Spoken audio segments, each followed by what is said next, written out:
Welcome to tonight's It's Been a Damn Minute version of the Klown podcast. I'm Scott Burks. I've been doing a bunch of TikTok videos previewing both college football, like major college football Power 5, there's some Group of 5, as well as some NFL. But I'm catching up. I'm slowly but surely catching up. So sue me, please. But anyway, please continue to like, comment, share, and subscribe to the YouTube channel. Even if you do not agree with what either me or my guest host will have to say, probably won't agree. But in any event, Dwayne shaking his head, no, you won't. But anyway, please continue to check me out there, like, comment, share, and subscribe, because in any event, you will be glad you did, and I'll be glad you did, and my guest host will be glad he did as well. So speaking of which, let me just get to it right quick. Y'all know who this man is, for those of you who follow the channel and videos closely. The HBCU Sports proprietor, writes about all things HBCU sports. Was sleazy with her every Tuesday night on Facebook Live and YouTube. And last but not least, his great work on herosports.com, who writes about all things FCS athletics as they pertain to HBCUs. Dwayne Ash is back in the house, helping us break down all things HBCU college football related. How you doing, sir? It's been a while. How did your boy say it in The Last Dragon? The Shogun is back on the scene, and the Shogun is the master. It is wonderful to be back, Scott. Great to see your face, man. Great to talk HBCU college football with you, brother. Yes. Thank you, man. It's been, like I said, I've been busy. It's been a minute. Having some fun on TikTok lately. So I may or may not put a link to that in my description. But at any rate, let's just get to it, man. Mention college football, mention about all things FCS athletics. By the way, I must I must ask you the question. Okay. Because I've been thinking, I witnessed this Saturday. I witnessed what went on with Jackson State with new head coach TC Taylor, more on him in a moment. Mm-hmm. But you couldn't help but notice a phenomenon that was CoachPrime for Colorado, leading them to a big win over TCU, the runners-up in last year's national championship game, albeit with all but maybe a 10 or so guys from last year's national championship runner-up team. But Colorado has a whole lot of new faces as well, including Shedeur Sanders, the quarterback, and Travis Hunter, who was all world, both were world Saturday. So what are your quick thoughts on CoachPrime as he makes the transition?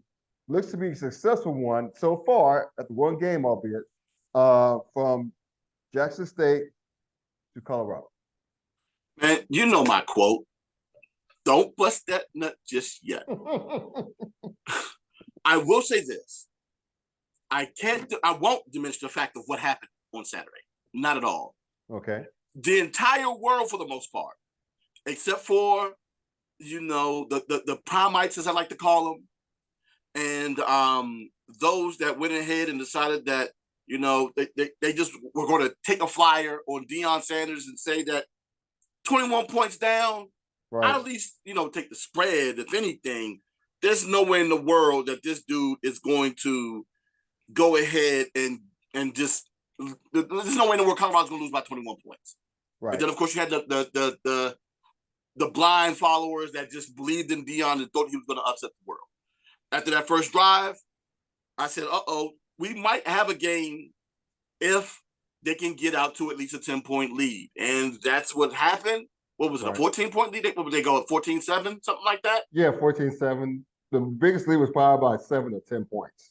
Yeah. Throughout the whole Either game. way, it was the fact that they were capable of moving the ball on that defense. The one thing I completely forgot, and I know this is going to sound like me diminishing the loss, but it is a fact. The Big 12, full of nothing but porous defenses. They love to give up points. To give up points. That's fair. Totally fair, yeah. Colorado will fit right in, by the way, yeah. Yeah, but exactly. Next year, they most definitely will fit right in. Mm-hmm. But to Colorado's defense, we had no idea what they were going to get. And if you would have came out and told me that Shedeur Sanders was going to throw for 500 yards, had 4 receivers that racked up at least 117 yards receiving, and that their running back was going to do what he was going to do, I would have scoffed at you. Sure. Because guess what? Shador never threw for 500 yards in the SWAC. Right. Never did that. Now, was he a prolific passer in the SWAC? Yes. Yes, he was. You know, he was. Matter of fact, his freshman year, he won the National Rookie of the Year or National Freshman of the Year award on the FCS level. So he was most definitely a talented QB. But that was one of the biggest things that I was looking to see how that was going to convert, was how was he going to look on the FBS level. Sure. And my God, right now, that dude is looking phenomenal. Travis Hunter, not necessarily surprised on what he did, because guess what? He was the #1 overall recruit his year. So I knew he had the talent to do what he did. Excuse me. It doesn't negate how remarkable that was. Well over 100 plays that he played in well over 100-degree weather. Right. Caught for 117 yards and a touchdown, and had that incredible interception. That was a thing of beauty, brother. That was a great read, a great break on the ball, and that's just remarkable, totally remarkable. And he played all those snaps too, but I'll let you finish. Oh yeah, you know the pass is made, and I'm looking at him like, oh, that's 6, and out of nowhere, here comes Travis Hunter. Yeah. Wow. First time that's ever happened in well over 20 years, where an athlete was capable of scoring. Well, what was it? Was it scoring a touchdown and getting an interception, or receiving for 100 yards and getting an interception? Either way, remarkable. Yeah. His touch, he had a touch. I'm sorry, we saw the touchdown point. He had one called back because they said it was incomplete, but he drew a pass interference penalty the same play. But yeah, just to get that's right. Just to add to your point, that's right. I completely forgot he didn't score the touch, but he did have over 100 yards received. Yeah. And of course, the sports world went crazy over that win. It's weird for me to say thank you, Duke football, because without that win, you know, we'd still be talking about Colorado to this day. Right. And I know Deion loves to keep receipts. Yes. You know who keeps more receipts than Deion? Who's that? Your boy D Nash. Because let me go ahead and point something out to you. As a collegiate coach throughout his entire career, 4-year career, right? He is 4-0 in season openers. Can you tell me what his record is in the final game of his seasons? Pretty mediocre, I would guess. I can't think of the top of my head. He's 0-3. Uh-oh.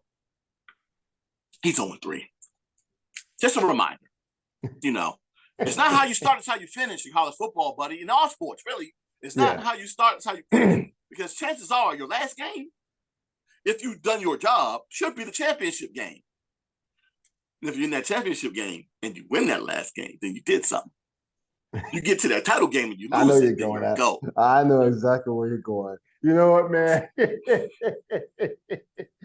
is why I'm glad I got you on here, because everybody, well, not everybody, pretty much you and Rob Parker are the only ones, or the only Black sports personalities who's like saying, hold up now, pump the brakes. But hey, I'm not holding it against y'all. I am not holding it against y'all, because I'm not going to let facts nor pettiness get in the way of a good story. So I'll just leave it at that. But I'll say this, man. It is very, very interesting, at least from this standpoint. There's a positive with this, is that he's doing it his way. He's doing it a very unconventional way, which will probably have an effect on potential future Black head coaches on the Power 5 level. So, not that we didn't have it already, but still. Maybe I don't know about that one just yet. I won't believe that one until I see it.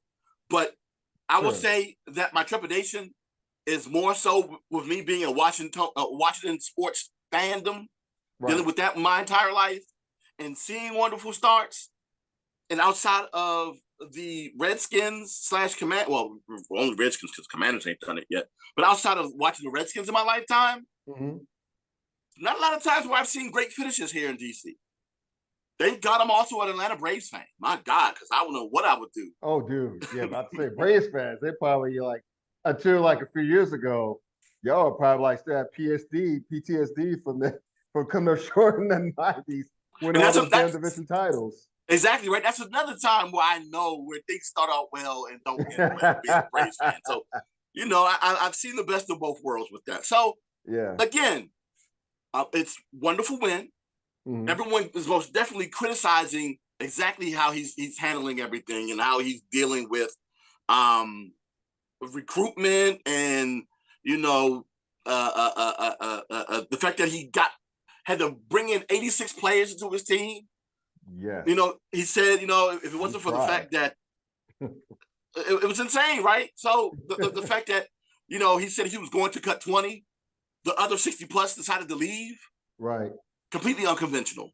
And again, I'm most definitely watching this, and I most definitely am rooting for all of the former Jackson State players and the assistant coaches that are now in Colorado to do well. Mm-hmm. But I've kind of seen this movie before. This is like, Nightmare on Elm Street Part 4. Fred Krueger might win in the end on this one. There you go. Simple nightmares. Speaking of CoachPrime a little bit, and in this previous stop, Jackson State was going to move to the SWAC, and actually first Jackson State. First of all, TC Taylor had a great start to the season, right? Beating down South Carolina State. Maybe it's like a little bit of get back at the cricket MEAC SWAC challenge kickoff in the ATL. Beat them down 37-7. Only turn back around the following week and lose in the Orange Blossom Class. Actually, they got stuck by FAMU 28-10. So with all that being said, again, this is early in the season. They're sitting at 1-1 right now. Jackson State is right behind Florida A&M. How do you think TC Taylor's going to do in terms of picking up the baton, if you will, from CoachPrime as he leads Jackson State football? Well, they're currently a game behind Florida A&M as of right now. Correct. And based upon what happened to them against Florida A&M, which oddly enough, if you look back on it, that game could have been a lot worse had Florida A&M been able to connect on several plays. They left tons of plays out on the field. In the second half, they just were completely anemic in terms of scoring. It just happened to be that their defense was able to shut down, to hold Jackson State to 10 points. Right. If Jackson State's offense would have looked the way that they looked against South Carolina State, we might be talking about a different situation here where JSU was 2-0. Wow. But this is most definitely a game that Florida A&M wanted. They really needed this game real bad because they just had a difficult time of getting over that hump. And of course, the winner of that game over the past 2 seasons has gone on to win the SWAC championship. And they're most definitely hoping that this is the case this year with Florida State, that is. With that said, you asked about TC Taylor and JSU. Yes, sir. He's dealing with a conundrum right now because he doesn't know exactly which QB to start. Okay. You had your boy Jason Brown out of Fredericksburg, Virginia, which is about an hour 10 minutes away from here from DC. If you're speeding like me, the Virginia Tech transfer who looked wonderful against South Carolina State, but was very sluggish against Florida A&M. And then you have I forget Zai's last name, but as of Tuesday, Coach Taylor let it be known that he doesn't know exactly which QB he's going to start, or if not play both this upcoming week against Southern.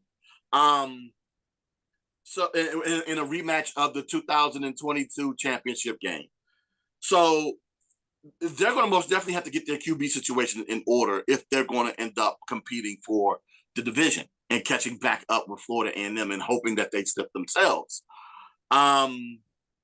Because if that doesn't happen, then they're going to be on the outside looking in, hoping to potentially make the playoffs. All right. So with that being said, about Jackson State CoachPrime. Mm-hmm. How do you see them and the rest of the SWAC shaping out this year? Who do you have winning the divisions and taking home the SWAC championship in 2023? As of right now, as of the start of the season, which is still right now, right? Because it's only week 1. Sure. I predicted that it was going to be Florida A&M and Southern in the title game. Okay. After what I've seen so far, there is a chance that in the West Division that and me saying this is gonna, people have been questioning my picks anyway. But Prairie View A&M looked good in week 1. So they kind of have an outside chance coming out of the West to do so. And my sleeper in the East would be Alabama State based upon their defense and their running game. Now, if they can replicate what they've done in week 1 over their win over their 14-10 win over Southern, in terms of a staunch defense, of course, led by head coach and former defender in the NFL himself, Eddie Robinson. I'm a big fan of his. I am a huge fan of Coach Robs. Huge fan. As am I. Yeah. As am I. So if they can go ahead and make a push to go ahead and overtake Florida A&M, I believe they have Florida A&M at the crib this year too. If they can go ahead and get that win, then surprise, surprise, you got the team that no one expected to win that division. But the way that Florida A&M looked against Jackson State, getting over that hump and with the potential of being able to do so for the rest of the season, I truly believe that it could be Florida A&M and Southern's divisions to win. Okay, that's fair. That's pretty fair. Yeah, we're sharing the brain with that one. I think FAMU's going to bounce back with vengeance, and that'll be a cool match to see them and Southern go at it, like for the SWAC championship game. So, what's the Rattlers logo? Where they strike, right? Strike again. Strike again. Yes, sir. There you go. All right. Moving on from the SWAC to our beloved MEAC. What are you looking for in the MEAC this year as far as who's what do you expect? Do you expect Central to continue to play well this year? Do you expect any surprises coming out of the MEAC this season? I most definitely expect Central to play well. The biggest matchup of the season, going into the season, of course, are the 2 co-champions, North Carolina Central versus Howard. And that game takes place in November here in D.C. Okay. The question is, though, is Howard up to the challenge? They had a tough loss, 10-point loss to FBS Eastern Michigan on Saturday. But that was a game where they were down 23-0 and came back to only lose by 10. They actually had it down by 7 at one point. Nice. But if they can go ahead and continue to play the way that I expect them to, I think that they can go ahead and overtake. I actually picked Howard to overtake North Carolina Central and win the conference. Now, the one team I thought could cause fits, and now after what I saw live on Saturday will cause fits, will be Michigan State. Not Michigan State, I'm sorry, Morgan State. Morgan State, yeah. If with their big win over 16th ranked Richmond. They went into Richmond, beat them by 7 with that defensive run game. Actually, they have Norfolk State transfer running back JJ Davis, and I forget the name of the sophomore running back that had a big game against Richmond as well. But Morgan State and head coach Damon Wilson might be the apple that upsets the cart in this situation. And God knows what they don't need is a 3-way tie in that conference. And the way that Morgan State looked, maybe it could be.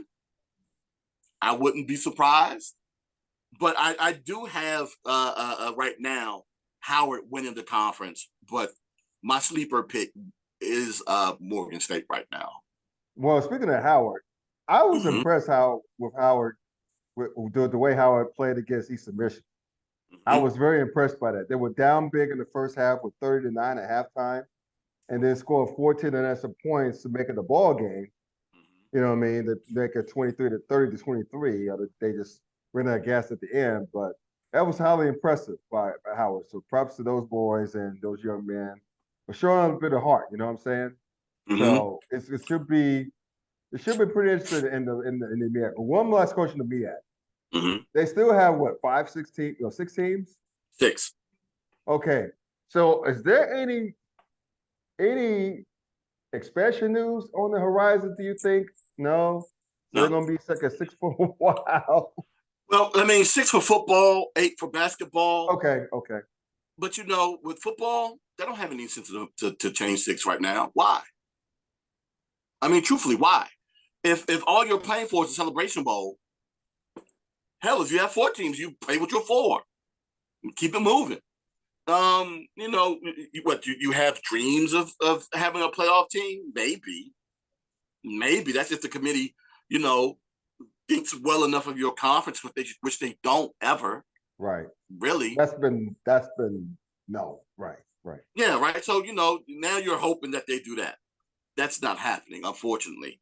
And with that said, just play for your championship and keep it moving. And I'm not mad at them for doing that. I'm not.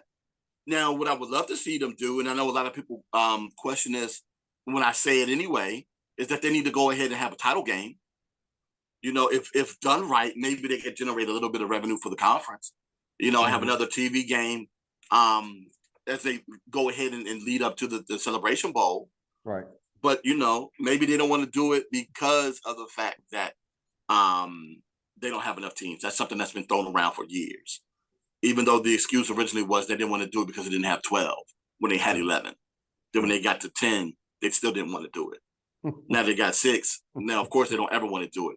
But, maybe they also don't want to give it up because maybe that extra week is an advantage for them in terms of winning a Celebration Bowl. They've only lost 1.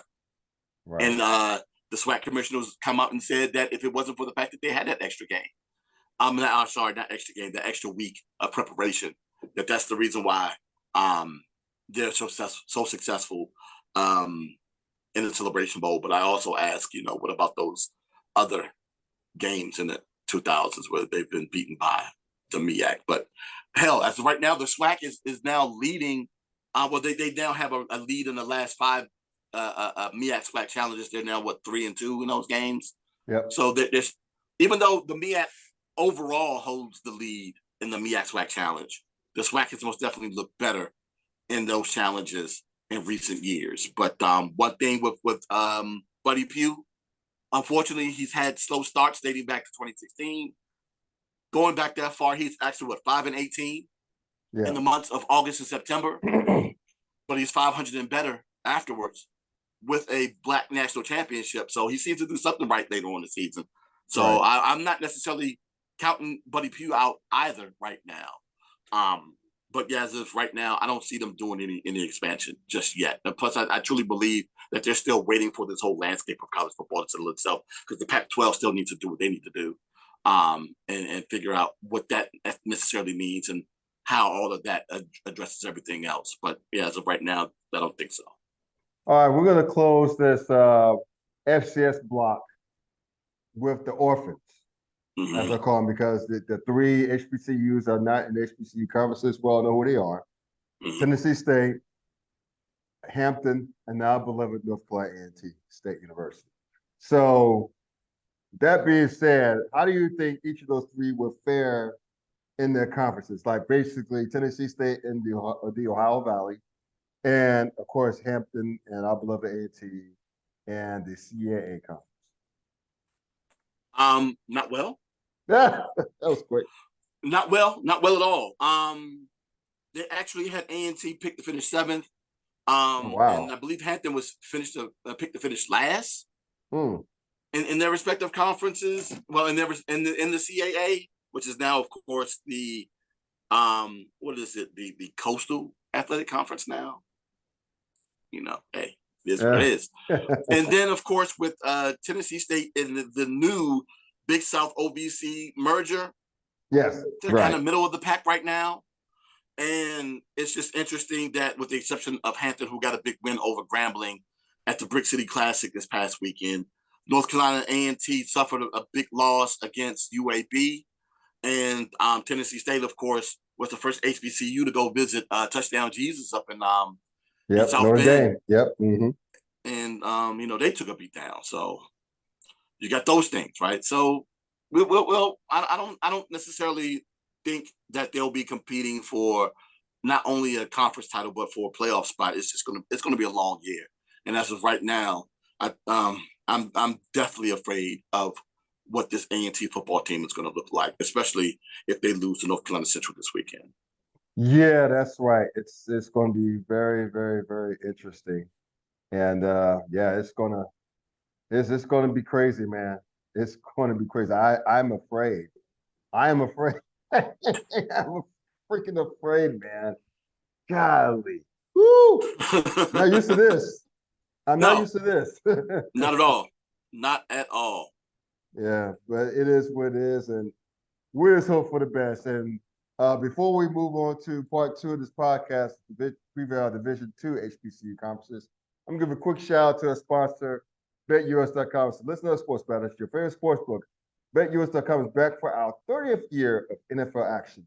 With the industry's biggest sign-up bonus up to 200%, BetUs offers our members the opportunity to cash in on all your favorite sports, including NFL, UFC, and MLB. And if you're looking for live in-game betting with incredible odds, with daily odds, boosters, props, and parlays, you got it. And how about fast payouts and exceptional one-on-one customer service, rather? We got that too. So log into bet2yes.com. Don't call 800-792-3887. That's 800-79-BET-US. You can use the promo code TKT for the Klown times as well. BetUS.com, where the game begins. All right, on to the Division II side of things, right? With the CIAA and the SIAC, or the SIAC, depending on what part of the country you're from. So let's start with the CIAA. Interesting things went down, the first weekend of the season. Johnson C. Smith, a.k.a. J.C. Smith, as the locals call him, had a big win over West Virginia Westland College. Bowie State beat down a MEAC school, which was pretty impressive. And Delaware State, Virginia State with a big win. Bluefield State butt whipping Livingstone. Virginia had a big win over Morehouse College. So basically all that, man, and of course, Charlotte just taking a huge beatdown at the hands of Benedict College from the SIAC.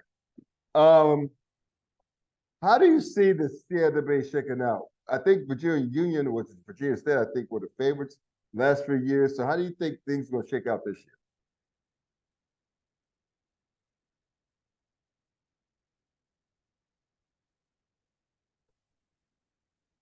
You're on mute, sir. I think you're on mute. I surely am. I'm sorry about that. No worries. Bowie State with their big win over Delaware State this past weekend. Virginia State with their surprise win over Norfolk State. Also, that North Division is going to be tough with the two Virginia schools in Bowie State. The South, it's interesting because Johnson C. Smith was a surprise, and Bluefield State looked good too in week 1 as well, right? But everyone is expecting for Fayetteville State to walk away with that division. I actually had Bowie and Fayetteville State in the championship game, but as a surprise, I got Bluefield State right now. Okay. As my surprise team coming out of the CIAA. I'm just intrigued to see exactly how they're going to look once they face these teams that are closer to the top of their division. To see whether or not they're capable of knocking them off. But they've had a pretty good start so far. Nice. So basically, who do you see like winning it all? Like who do you see competing in the? I think you may have mentioned already, so forgive me in advance. But who do you see winning each division and competing for the championship, for the title? Well, I currently have, like I said, I have Bowie State and Fayetteville State in the championship game. Yes. And unfortunately, I'm gonna go with my heart and not my head and take Bowie State, take the hometown team. Okay. I'm leaning towards them. But I would not be surprised if Fayetteville is capable of winning the title. All right, my man. One last conference. SIAC. Put a bow on the show with this, man. You had Morehouse taking the beat down, as I mentioned earlier. You had Miles winning his opening, not only his opening week, but his first conference game winning. And so you had Central State winning in the, I think there was a Brick City Classic, like one of those classics. Which one? Who was that again? Central State. Central State was in the Chicago Classic. Chicago, that's right, Chicago. Yeah. Which I want to talk about a little bit later too. Oh, sure. So basically, we'll just cut to the chase then. How do you think among those teams, along with Tuskegee, Savannah State, and I mentioned Benedict earlier, and the CIAA block, who do you think is going to emerge in the SIAC and win and take home the conference title? Well, it appears as though they're not doing divisions. So if Right. that's the case, it's going to be the top 2 teams to come out. And Which is great, by the way. Which is great. That's the way it should be. The best 2 teams regardless of division. That's great. It's great. You know, and if that's the case, I'm looking at Tuskegee, who had a big win, who held off Fort Valley State this past Sunday, and Miles. I'm leaning towards them too. Once again, you know, those who are familiar with the conference, we've seen those 2 teams compete for championships. If memory serves me correctly, for divisional championships in the past.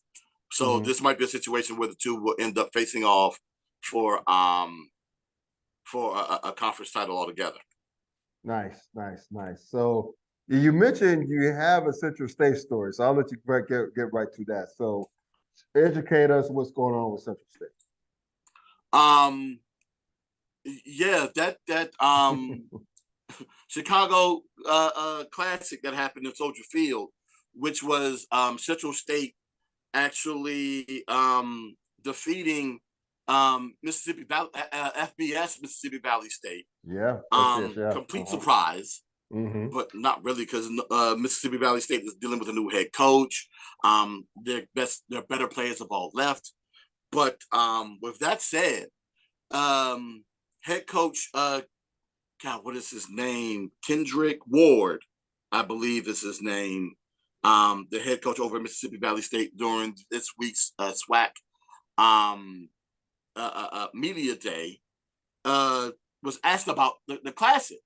And he literally said, in his 14 years of coaching, on the collegiate level, that was most definitely the worst experience he's had in coaching. Wow. And kind of alluded to the fact that, you know, the way that the team was treated, their food situation, their lodging, and was just trash. Wow. And if you can imagine, it most definitely comes back to the promoters of that game, just hosting a bad game. And unfortunately, with several of our HBCU football classics, that's been an issue with poor promotion and poor organization. You end up having these. I'm sorry, it's Kendrick Wade. That is the name of Mississippi Valley State's head coach. Gotcha. Kendrick Wade. Unfortunately, that's been the case with a lot of these smaller classics. Payouts are bad, organization is bad, and a lot of times there have been instances where classics have been canceled at the last minute because of the organizers. Yeah, it's just been bad situations all around. And now that you're getting a lot of these coaches and coaching staffs a lot more organized now, and have more of an understanding of the business aspect of the game, they're expecting more out of these promoters. Good, as they should. As they should. We kind of saw that with Jackson State last year, wanting to get out of the Southern Heritage Classic because of that deal, because they were being paid so little. So yeah, hopefully we end up getting better promoters and better organizations that are more equipped to deal with the organization and promotion of these contests than what we currently have for just a few of them. It's not all of them. It's just a select few. And so hopefully we can get back to having more of these classics in regions where they don't get HBCU football. Because I hate it for the city of Chicago that they have to deal with this type of situation when you're trying to get 2 HBCU teams and actually 2 HBCU institutions along with their bands and schools to come up there and perform. So basically the promoters are in charge of paying for the transportation and lodging as well? Everything. Yeah. They're just dropping the ball. That's shameful. Well, it's, they're paying the institution a certain amount and they take care of that out of that money. Got it. Yeah. All right. Well, let's hope for the best, man. And it's good that they're bringing that to everyone's attention. Hopefully, this is going to squeak their wheel loud enough for people to notice and that get some real change. So we just so go from there. But yeah, you got to keep our classes, got to just do the best, as far as like making sure that these schools, these young people are taken care of instead of taken advantage of. Yep. Where can they find you, your good work on online and on social media?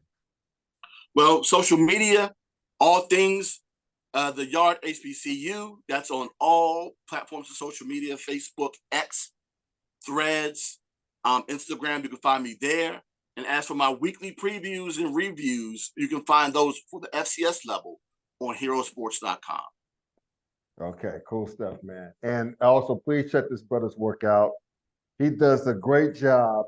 Now, I'm just saying you this just because you're on here. People notice is that you do a great job of doing this. You're better than doing a lot of this shit, if not all of this shit yourself. So shout out to you and your great work. You continue to do God's work. As well as many others out there that don't get the love that they deserve. But at any rate, give me your flowers, give all those guys their flowers, gals their flowers as well. Check this brother out. You'd be glad you did, especially when it comes to all things HBCU sports. That's for me. Please continue to check me out. Please hit like, comment, share, subscribe to the channel, because whether you agree or disagree with what we said tonight and the other nights, you'll be glad you did, and I'll be glad you did. So until next time, enjoy this weekend of college football. Enjoy this weekend of NFL as well. You may get a video this week. Who knows? But anyway, until next time, take care. Peace out.